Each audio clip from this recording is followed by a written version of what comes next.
श्री महालक्ष्मी देवीची कहाणी. श्री गणेशाय नमः. श्री महालक्ष्मी देवे नमः. ही महालक्ष्मी देवीची कहाणी. आपल्यावर कृपा व्हावी, तिने आपल्या घरात सदैव वास करावा, घरात धन शांती राहावी म्हणून मन लावून वाचावी आणि ऐकावी. या व्रताचे सर्व मनोकामना फलश्रुती होतात. श्री महालक्ष्मीची अनेक नावे आहे आणि रूपे आहेत. पार्वती, सिंधुकन्या, महालक्ष्मी, लक्ष्मी, गृहलक्ष्मी, सावित्री, राधिका, राजेश्वरी, चंद्र, गिरिजा, पद्मा, मालती, सुशीला अशा अनेक नावांनी श्री महालक्ष्मी ओळखली जाते.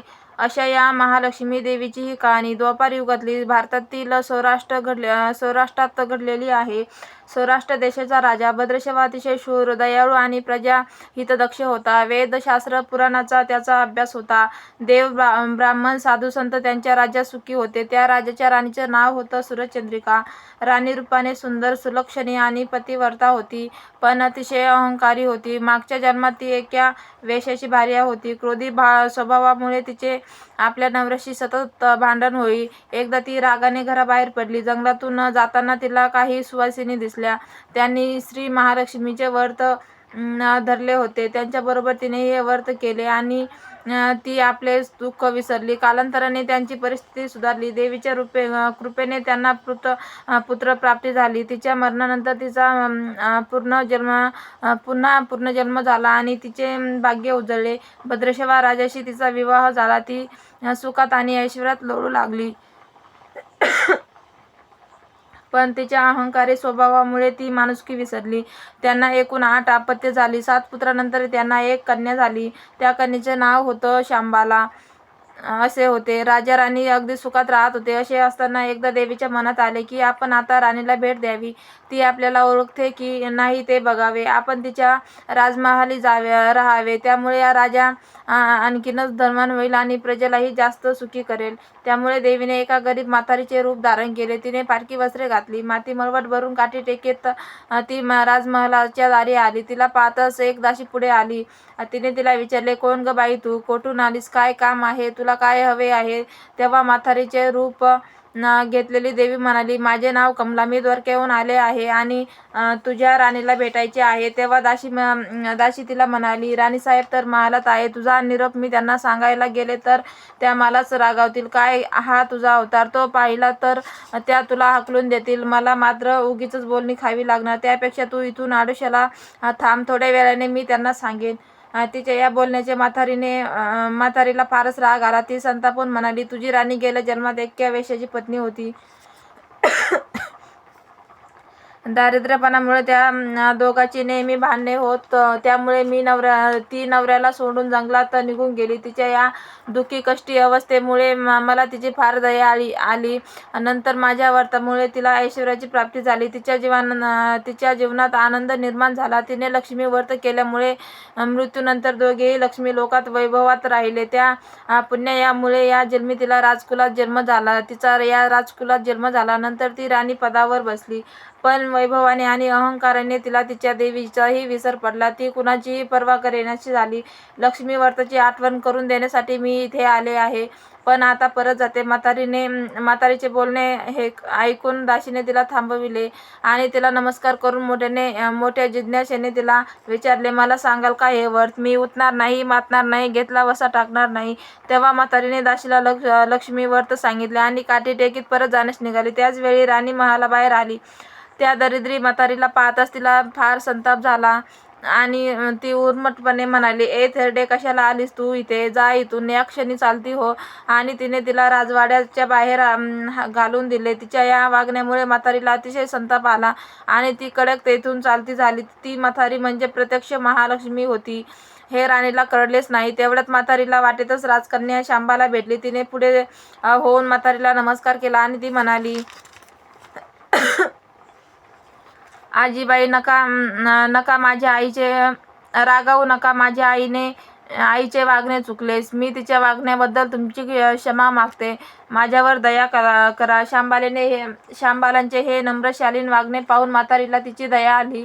तिला आशीर्वाद देऊन तिने शांबालेला लक्ष्मी व्रत सांगितले. काही दिवसांनी त्या दासीने लक्ष्मी व्रत केले. व्रत पूर्ण झाल्यावर तिची परिस्थिती सुधारली. तिने दासीपण सोडून दिले आणि ती सुखाने संसार करू लागली.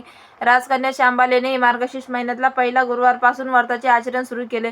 सर्व नियमधर्म पाळून तिने लक्ष्मी व्रत पूर्ण केले. शेवटी व्रताचे उद्यापन केले. लवकरच शांबालेंचे लग्न सिद्धेश्वर राजाचा पुत्र राजपुत्र मालाधराशी झाले. ती मोठ्या वैभवात सुखाने राहू लागली. पण हळूहळू राजा भद्रशवा आणि राणी चंद्रिका यांचे वैभव लयाला गेले. त्यांचे भाग्य फिरले. शत्रूने त्यांच्या राज्यावर चाल करून भद्रशवा राजाला देशोधडीला लावले.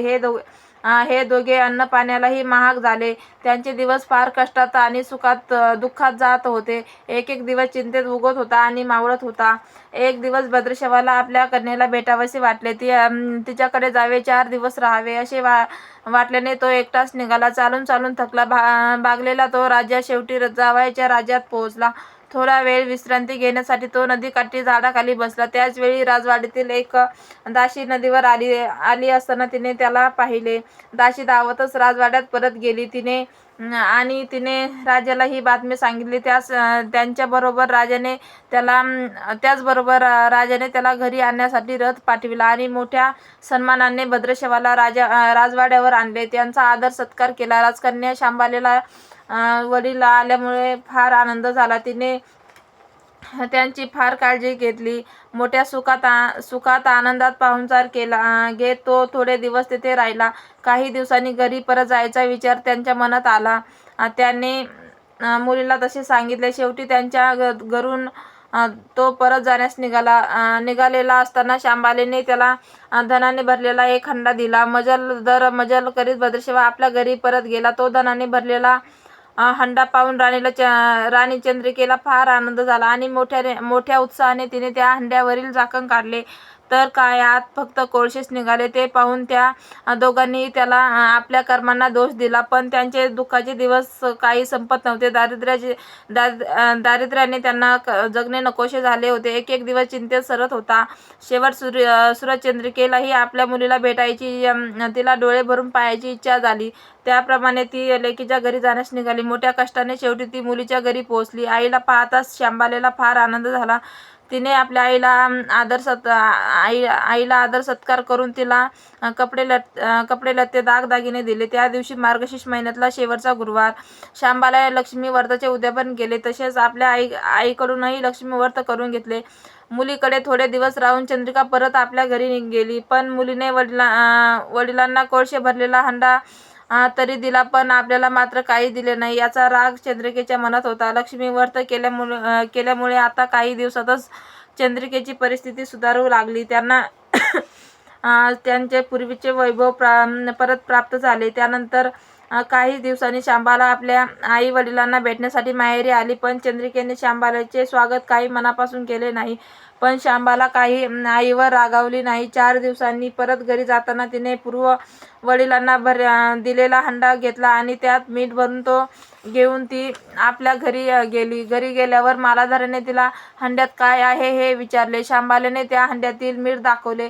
तेव्हा तो म्हणाला, हे काय, तू मीठ बरोबर आणलेस? त्यावर शांबाला म्हणाले, या मिठाचा काय उपयोग ते तुम्हाला आता कळेलच. थोडे थांबा. हे मीठ माझ्या वडिलांच्या राज्यातील आहे. त्या दिवशीच्या जेवणात शांबाल्याने कोणत्याच पदार्थात मीठ घातले नाही. मालाधाराला ते आळणी आणि बेचव आवडले नाही. ते मालाधाराला म्हणाली, मिठानेच पदार्थाला चव येते. ज्यांचे मीठ खावे त्यांच्याशी माणसाने नेहमी इमान राखावे. राजा मालाधाराला तिच्या बोलण्याचा अर्थ उमगला. त्याने सेनापतीच्या सल्लामसलतीने भद्रशवा राजाच्या शत्रूवर चढाई करून त्याला त्यांचे संपूर्ण राज्य परत मिळवून दिले.